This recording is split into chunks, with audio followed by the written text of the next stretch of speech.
Баршаңызға сәлем. Бүгін сіздермен творожный пирогтың рецептісімен бөлісемін. Ұнымызға қантымызды, содамызды және сливочный майымызды қосып қамыр илейтін боламыз.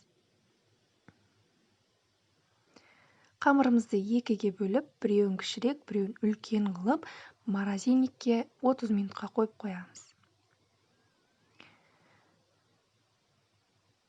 Творогымызға қантымызды, жұмыртқамызды қосып блендердің көмегімен араластырамыз. Егер блендер болмаса, ситаның көмегімен творогты 2 рет өткізіп езіп алуға болады.